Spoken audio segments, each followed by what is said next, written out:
Milwaukee Bucks 42.5. This seems to be a wager that Giannis is not going to be there the whole year because they have won over 42 games for like the last 8 years, even if there has been some injury issues.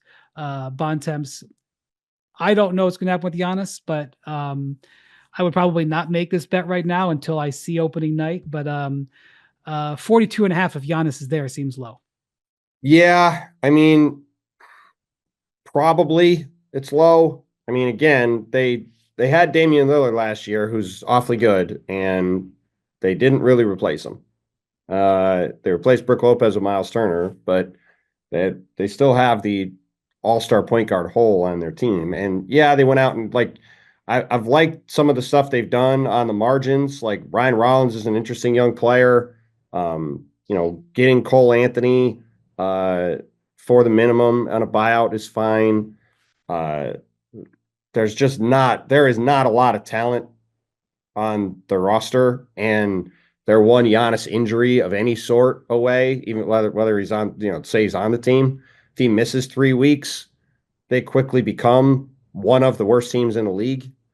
So I'm going to take the under, both as a hedge on if something happens, though I don't really expect it to, trade wise, and also just the idea of him getting hurt because he's going to have a insane usage load this year, and he's going to put up crazy numbers. But what I'm also not convinced that's going to have him in a situation where he's going to be playing 75 games, and if he misses, like I said, he misses any chunk of time, these guys are going to have a really, really, really hard time winning games. Yeah, no, they're going to put the ball in Thanasis Antetokounmpo's hands. Just kidding. I was continuing my trend of screwing up brothers' names. Could have gone Costas there, former 60th overall pick, the Mavericks' third player in the Luka Jalen Brunson draft. I can't go under 42.5 with the honest though. I think there's going to be an interesting MVP discussion around him if he plays 70 games. I have the information I have today is that Giannis is on the team. Obviously, if that changes, you change it, but 42.5, I'm going over. New York Knicks, real close to the Cavs in terms of favorites to win the East. MacMahon 53.5. They added some depth to their team. 53.5, New York Knicks. I'm going to go over just because I think that the Knicks are going to benefit from playing in the Eastern Conference where there's, going to be a lot of wins to be had. Yeah. So that's about what I'll say there. I don't know.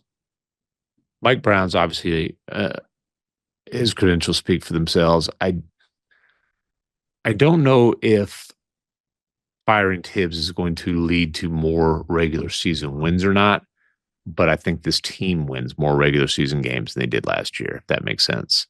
Yeah, I'm also taking the over.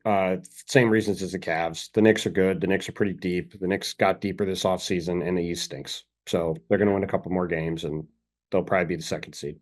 Yeah, there's three teams that ESPN Bet has in the 50s for over-under in the East, and I just think that there's going to be a lot of wins available for those teams. So the Knicks, I'm going to go over. The other team that, other than the Cavs, that is over, has in the 50s for their over-under is the Orlando Magic, 51.5 Bontemps. Obviously, the big offseason move, trading 4 firsts for Desmond Bane. Yeah, I'm taking the under. I like the Magic talent wise, but the Magic have a lot of injury questions. Can Doug stay on the court? Desmond Bane has had a decent amount of health issues over the past couple of years. Let's see how he can stay on the court. Mo Wagner was a really important piece of them off the bench. He's obviously got a torn ACL. We'll see when he can play. Jonathan Isaac is a guy who's in and out of the lineup in general. Paolo Banchero and Franz Wagner both missed time last year. This team still has some shooting issues. And Jalen Suggs. Yeah, well, right. Suggs I mentioned earlier. But they could go over this number, but there's enough things that could go wrong for them to be under that I'm going to take the under. But if they're healthy in April, going into the playoffs and they show some improvement offensively from their core guys, they are going to be a very difficult out in the postseason. I'd probably take the under. 51.5 is a lot. I think it's close. I think they're probably a 50-win team. I don't know about a 52-win team. I love the Bane fit for them. I certainly can say they overpaid, given the pick package that went back in return, especially with the Suns pick being in there.